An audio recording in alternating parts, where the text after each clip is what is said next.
हमने जो last class में आपको जो सीएसएस कराया था उसमें एक तो हमने टाइप बताए थे आपको। सीएसएस के जो टाइप होते हैं हमारे तीन होते हैं, इनलाइन, इंटरनल और एक्सटर्नल। उसके बाद कोई भी टेक्स्ट है हमारा, उस टेक्स्ट की फॉर्मेटिंग कैसे करते हैं ये भी बताया था आपको। उसके बाद हमने डिफरेंट डिफरेंट टाइप के बॉर्डर भी बनाए थे, यही किया था। आज हमारा टॉपिक का नाम है मार्जिन और पैडिंग।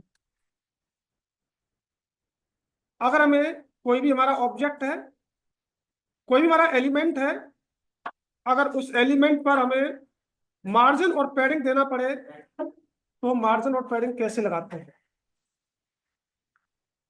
तो यहाँ पे एक फाइल बनाओ। फाइल का नाम रखा हमने index.html और यहाँ पे एक स्ट्रक्चर।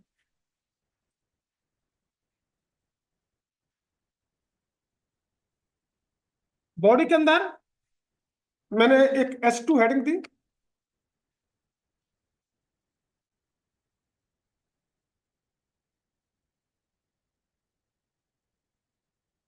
और इसका कंटेंट डाला मैंने 35 वर्ड का। फाइल को रन कीजिए।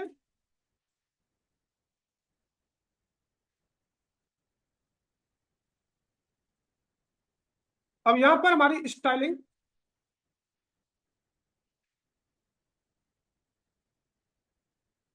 यहाँ पर प्री डिफाइंड सिलेक्टर का नाम क्या है हमारे का, S2। कर ली ओपन, कर ली क्लोज। हमने कहा एक इसका बॉर्डर आए। बॉर्डर कैसा है, 2 पिक्सल थिकनेस का, सॉलिड और ब्लू कलर का हमारा बॉर्डर आ रहा होगा। जब हमने एचटीएमएल में एक टेबल पढ़ा था तो टेबल के दो एट्रीब्यूट्स थे जिनका नाम था सेल पैडिंग और सेल स्पेसिंग। सेल स्पेसिंग का काम क्या था, सेल के आउटसाइड में जाता था, लेफ्ट राइट टॉप बॉटम से जितने पिक्सल आपको सेल को शिफ्ट करना होता था वो शिफ्ट करता था। और सेल पैडिंग का काम क्या था, सेल के इनसाइड जो कंटेंट होता था उस कंटेंट को लेफ्ट राइट टॉप बॉटम से शिफ्ट करता था। तो वहां पर हमारा जो सेल स्पेसिंग था, यहां पर काम करेगा हमारा मार्जिन। हमने मार्जिन लगाया और मार्जिन दिया हमने 100 पिक्सल का। तो ये मार्जिन क्या करेगा, इस S2 को लेफ्ट से, राइट से, टॉप से और बॉटम से 100 पिक्सल शिफ्ट करेगा। दिखाता हूं कैसे शिफ्ट कर रहा है। बैकग्राउंड सहित, बॉर्डर सहित शिफ्ट कर रहा है, आउटसाइड में वर्क कर रहा है। इसने लेफ्ट से 100 पिक्सल शिफ्ट किया, राइट से 100, टॉप से 100 और बॉटम से भी 100 पिक्सल शिफ्ट किया। जो हमारा पैडिंग होता है, ये पैडिंग हमारा इनसाइड कंटेंट को शिफ्ट करता है और जब ये कंटेंट शिफ्ट होगा तो इसका बॉर्डर का साइज इंक्रीज भी होगा। अब ये क्या करेगा, पैडिंग इस S2 के अंदर जो कंटेंट है आपका, इस कंटेंट को शिफ्ट करेगा लेफ्ट से, राइट से, टॉप से और बॉटम से, और यहाँ पर इस बॉर्डर का साइज इंक्रीज भी हो जाएगा। तो हमारा जो मार्जिन होता है, मार्जिन काम करता है आउटसाइड में और पैडिंग काम करता है इनसाइड। मैंने सेम चीज कॉपी की, कमेंट किया। अब हमें जो मार्जिन देना है वो इक्वल इक्वल नहीं देना। मुझे लेफ्ट राइट टॉप बॉटम से मार्जिन डिफरेंट डिफरेंट देना है। तो यहाँ पर मार्जिन, और मार्जिन मैंने 100 पिक्सल, 50 पिक्सल, 30 पिक्सल और 70 पिक्सल। मेरी पहली वैल्यू जो होती है ये होती है टॉप की, और टॉप से चलना है क्लॉकवाइज आपको। टॉप, राइट, बॉटम और लेफ्ट, इसी ऑर्डर में आपकी पैडिंग आ रही होगी। टॉप से 100, लेफ्ट से 50, बॉटम से 30 और लेफ्ट से 70, जो आपने मेजरमेंट दे रखी है। सेम इसी तरीके से पैडिंग भी हमारा काम करेगा। पैडिंग 100 पिक्सल, 50 पिक्सल, 30 पिक्सल और 70 पिक्सल। तो पहली वैल्यू जो होती है टॉप की होती है, दूसरी वैल्यू जो होती है राइट की, तीसरी वैल्यू बॉटम की, और चौथी वैल्यू हमारी लेफ्ट की। इसी ऑर्डर में ये कॉल हो रहा होगा, 100, 50, 30 और लेफ्ट से 70। कॉपी किया, कमेंट किया, मेरी वैल्यू होती है 3, मार्जिन और पैडिंग में मैंने वैल्यू दे दी 3 3। पहली वैल्यू किसकी है, दूसरी value right, third value bottom. Left की वैल्यू नहीं है तो लेफ्ट का जो अपोजिट वाला पार्ट है राइट, तो ये राइट वाली वैल्यू को रिपीट करेगा, तो लेफ्ट और राइट में 50-50 पिक्सल आ रहा होगा। पैडिंग भी आ रहा है और मार्जिन भी आ रहा है 50-50 पिक्सल। और अगर हमारी वैल्यू होती है 2, मैंने यहां पर 2 वैल्यू दी, इसको कमेंट कीजिए। तो पहली वैल्यू किसकी होगी, टॉप की, और दूसरी वैल्यू राइट की। बॉटम के लिए टॉप वाला रिपीट और लेफ्ट के लिए राइट वाला रिपीट हो जाता है। चेक करें, ये 100 तो इधर भी 100, ये 100 तो ये भी 100। मार्जिन 50, लेफ्ट से भी 50 और राइट से 50, पैडिंग भी 50 है लेफ्ट और राइट से। और अगर एक वैल्यू होती है तो वो लेफ्ट राइट टॉप बॉटम से वो रिपीट हो जाती है। अब इन्होंने क्या किया, इन्होंने अलग अलग वैल्यू भी बनाई। अगर आपको मार्जिन और padding left right top bottom से नहीं देना है, आपको मार्जिन देना है केवल लेफ्ट से, तो यहां पर मार्जिन लेफ्ट भी यूज करेंगे आप।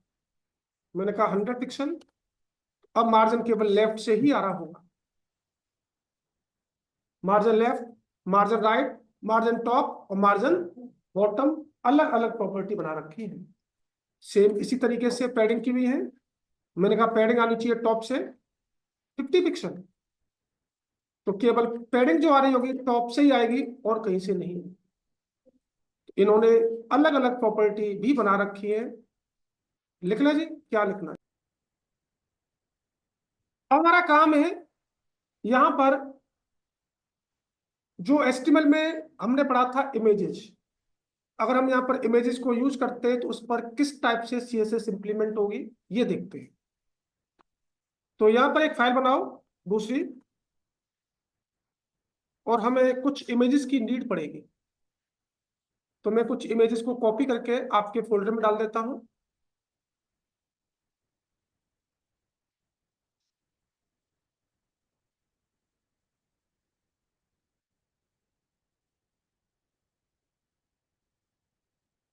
डायरेक्ट डाल दें या इमेज बना के भी डाल सकते हैं आप। यहाँ पर बॉडी में आप कुछ इमेजेस लगाइए। इमेज लगाने के लिए IMG S8C, पहली वाली इमेज का नाम क्या है, pic4.jpg, IMG S8C। दूसरी इमेज का नाम है हमारा pic5.jpg। ऐसे ही कुछ इमेज लगा दो आप। तीसरी है red flower, red1.jpg।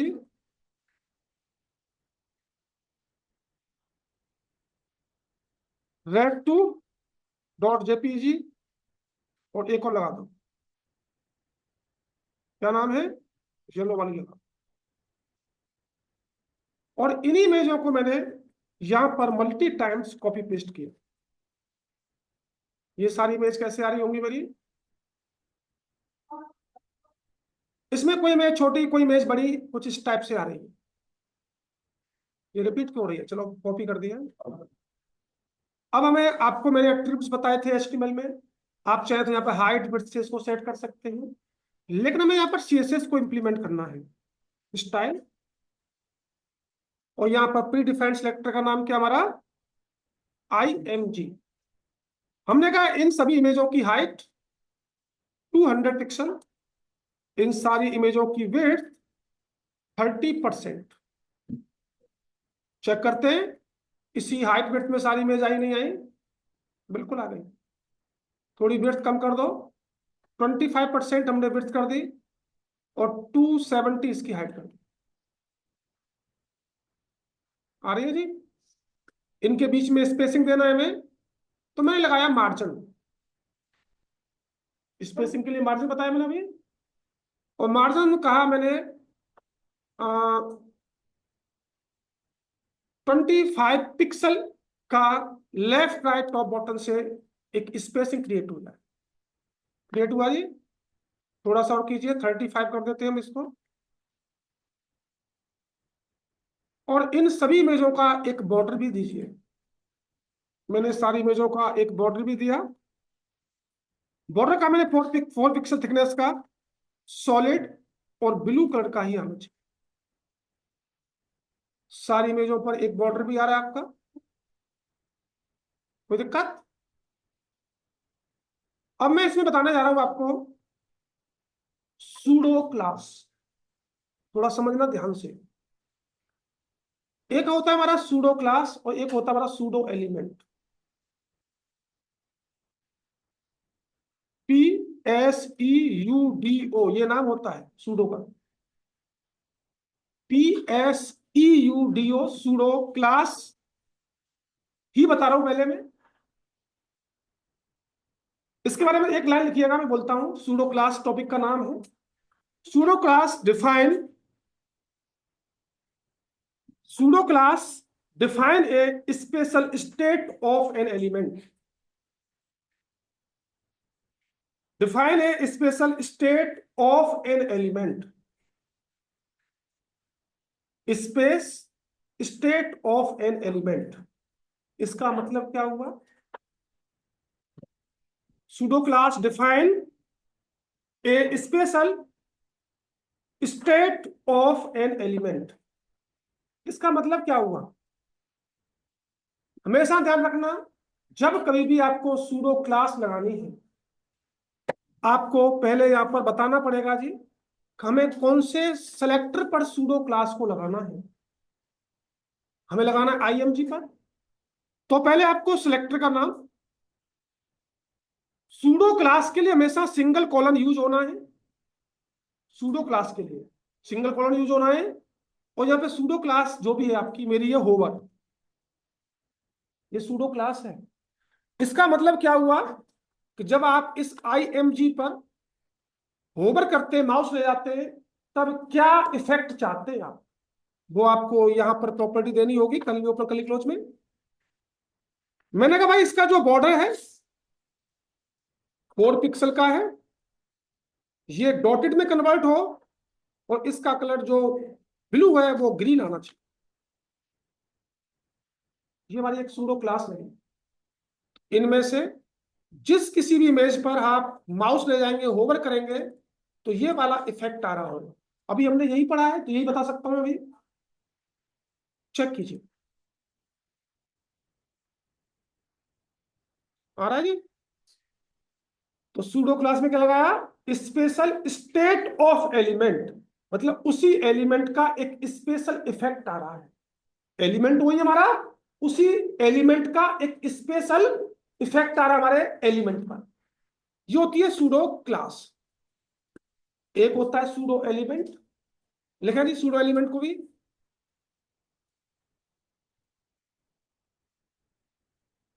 Pseudo element में लिखेंगे आप, pseudo element use to, pseudo element use to style specify, style specify part of an element, part of an element.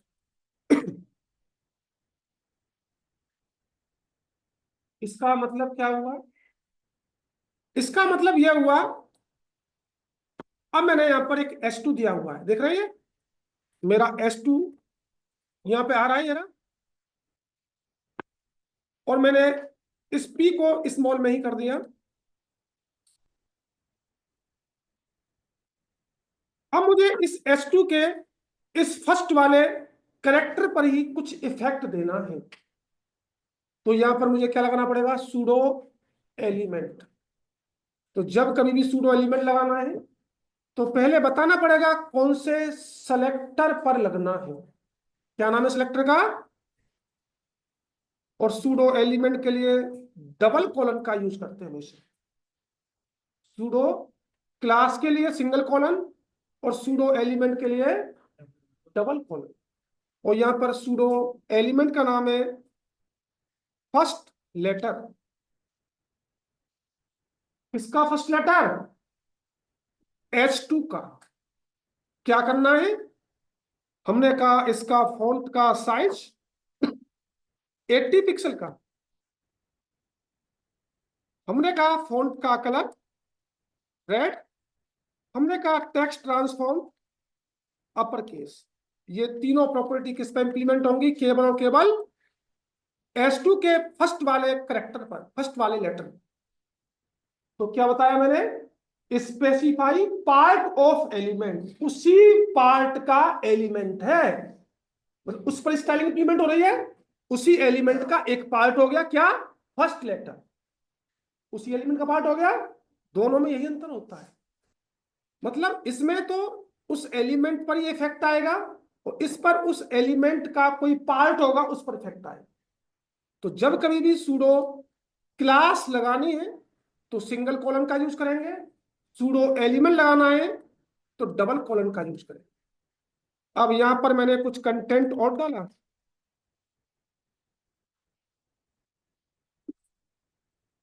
नोरम 50 word.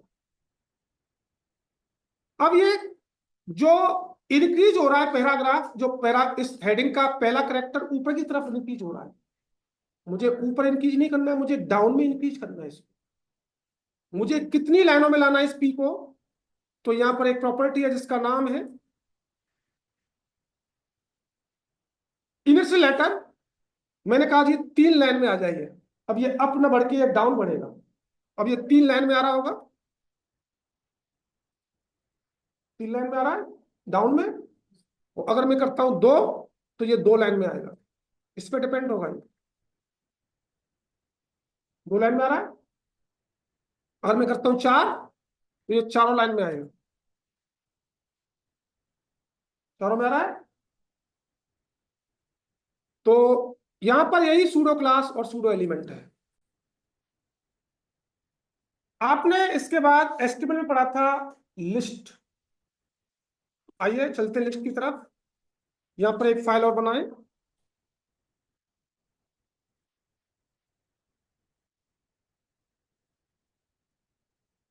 और यहां पर जो लिस्ट बनाएंगे आप अनऑर्डर लिस्ट बनाइए, उसी से काम हो जाएगा ऑर्डर का भी। तो यहां पर हमने अनऑर्डर के लिए बताया था UL tag open, UL tag close, और एलआई में अपना डाटा। मल्टीपल डाटा डाल दो।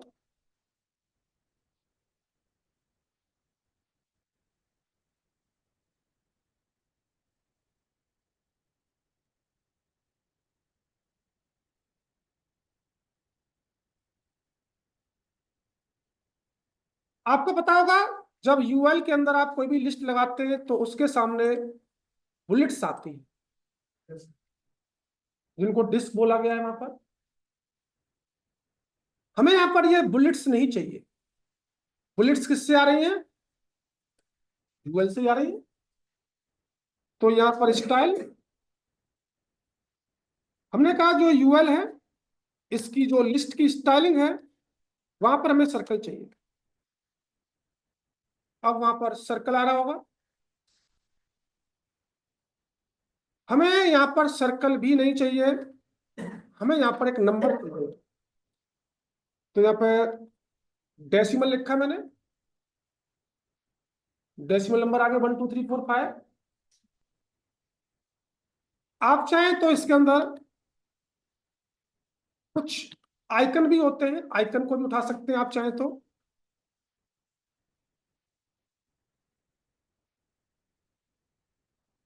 आ रहे हैं जी। लेकिन हम चाह रहे हैं कि यहां पर इमेज आए। जहां पर बुलेट्स थी वहां पर क्या आनी चाहिए? लेकिन इमेज लगाने के लिए पहले आपके फोल्डर में इमेज होनी चाहिए, और वो भी बुलेट्स की फॉर्म में होनी चाहिए।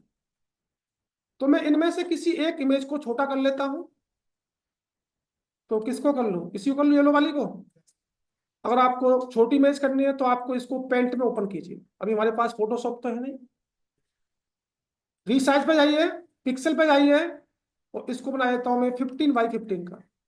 चलो ठीक है, सेव किया। अब यहाँ पर यूएल, इसकी लिस्ट की जो स्टाइलिंग है, URL के थ्रू इमेज डालते हैं आप।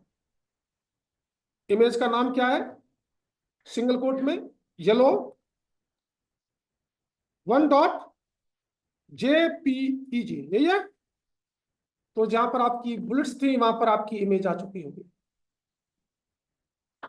अगर आपको सारी इमेज डिफरेंट डिफरेंट चाहिए तो उसके लिए इन लिस्टों को यूजर डिफाइन बनाना पड़ेगा, और जब यूजर डिफाइन बन जाएंगी लिस्ट, तो आप लिस्ट स्टाइल में यूआरएल के थ्रू डिफरेंट डिफरेंट इमेज भी लगा सकते हैं। लेकिन हम चाह रहे हैं कुछ भी नहीं आए, तो जब आपको कुछ भी नहीं चाहिए तो लिखेंगे यूएल, इस लिस्ट की जो स्टाइलिंग है ये नन हो जाए। जैसे लिस्ट की स्टाइलिंग नन की, जैसे सब कुछ गायब हो गया। लेकिन यहां पर देखो, एक लेफ्ट से स्पेसिंग आ रहा है और थोड़ा सा टॉप से भी स्पेसिंग आ रहा है। तो जब आप कोई भी लिस्ट बनाते हैं, चाहे ऑर्डर हो चाहे अनऑर्डर हो, उन लिस्टों में डिफॉल्ट हमारा कुछ मार्जिन पैडिंग लगा हुआ आता है। आप क्या करेंगे, जो डिफॉल्ट मार्जिन पैडिंग लगा हुआ आया है उसको खत्म कीजिए। मैंने कहा मार्जिन 0, और मैंने कहा पैडिंग भी 0 पिक्सल। तो जो स्पेसिंग थी लेफ्ट और टॉप से वो खत्म हो चुकी होगी। हो गई। अब ये क्या बच गई, हमारी लिस्ट बच गई। अब लिस्टों की तरफ आओ। LI, सारी LI की बात चल रही है। इनका हमने कहा बैकग्राउंड ऑरेंज आना चाहिए। तो 100% विड्थ पर सारी LI का बैकग्राउंड ऑरेंज आ रहा हो। अब मैंने कहा मुझे 100% विड्थ पर बैकग्राउंड नहीं चाहिए, तो यहां पर मैंने इनकी विड्थ चेंज की। मैंने कहा 30% विड्थ पर LI का बैकग्राउंड आए। इसका जो टेक्स्ट है ये सेंटर में आए। मैं लिखा टेक्स्ट अलाइन सेंटर। अब एक लिस्ट के बाद दूसरी लिस्ट के बीच में मुझे स्पेसिंग भी चाहिए, तो मैं यहां पे यूज करूंगा मार्जिन टॉप। मुझे टॉप से मार्जिन देना है ईच लिस्ट में। मैंने कहा 5 5 पिक्सल का ईच लिस्ट में स्पेसिंग भी आना चाहिए, तो सारी लिस्ट डिफरेंट डिफरेंट आ रही होगी। अब मुझे इन लिस्टों में पैडिंग देना है टॉप और बॉटम से। लेफ्ट राइट से पैडिंग नहीं देना, पैडिंग देना है टॉप और। तो मैं गया इधर पैडिंग, मैंने कहा 20 पिक्सल और 0 पिक्सल। इसका मतलब क्या हुआ, पहली वैल्यू टॉप की बॉटम में रिपीट हो जाएगी, दूसरी वैल्यू राइट की लेफ्ट में रिपीट हो जाएगी। इनका साइज इंक्रीज भी हो चुका होगा। अब एक मुझे होवर का इफेक्ट देना है, जिस किसी भी LI पर सूडो क्लास होवर। तो मैंने कहा बैकग्राउंड ब्लू, फॉन्ट का कलर व्हाइट। ये दो प्रॉपर्टी आनी चाहिए। इनमें से जिस किसी भी लिस्ट पर होवर करेंगे तो ये दोनों प्रॉपर्टी इंप्लीमेंट हो रही है। हो रही है जी, लिख ले जी, क्या लिख। हमने HTML में पढ़ा था, लिंक HTML में। अगर उन लिंकों पर CSS को इंप्लीमेंट करना पड़े तो कैसे करेंगे, देखें यहाँ पर। तो यहाँ पर कुछ लिंक बनाने, आपको पता होगा लिंक बनाने के लिए क्या करते थे हम। एंकर टैग ए का यूज करते थे, है ना। ए, देन href, और मैंने यहाँ पर एक URL दे दिया।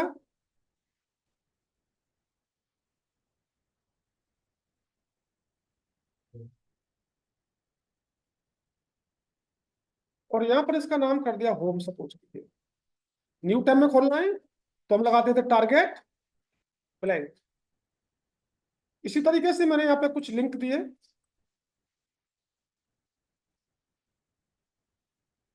इनका नाम चेंज कर दो।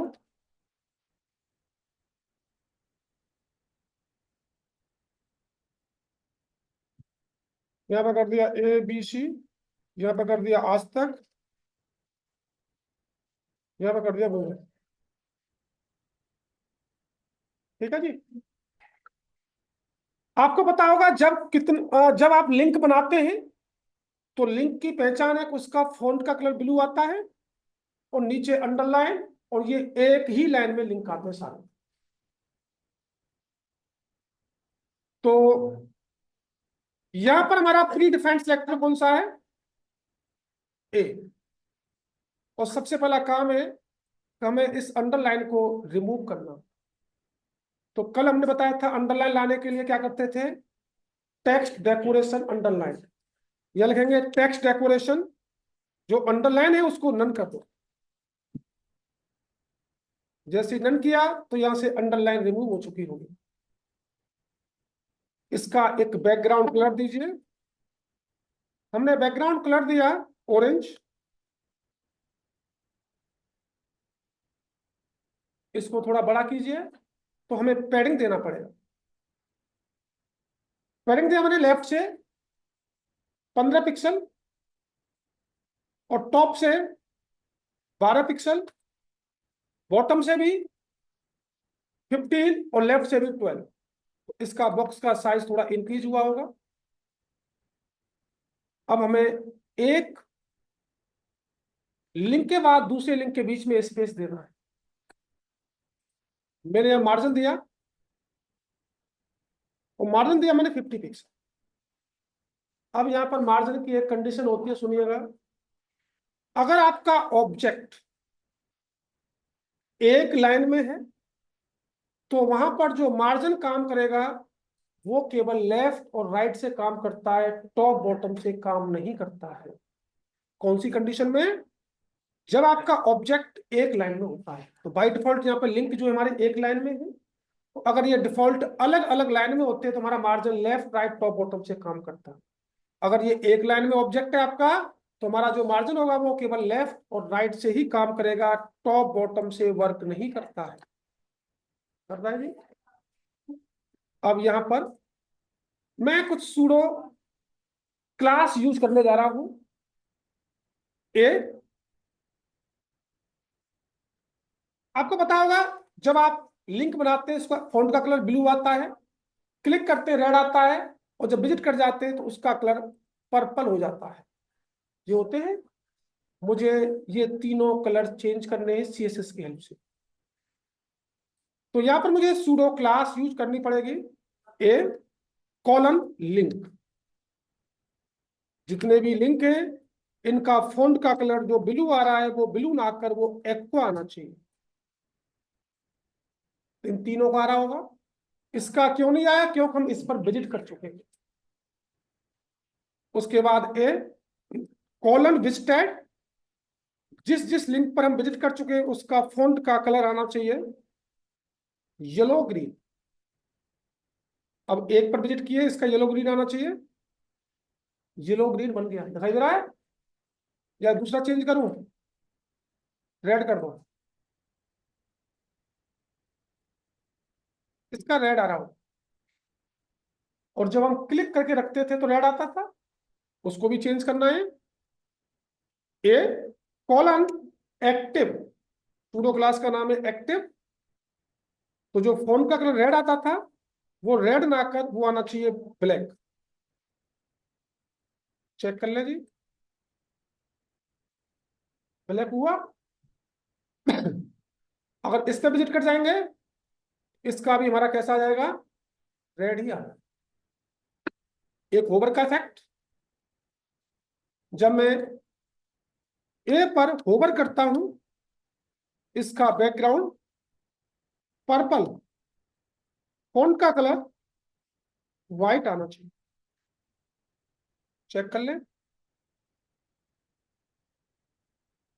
आ रहा है जी? यही आपके लिंक है।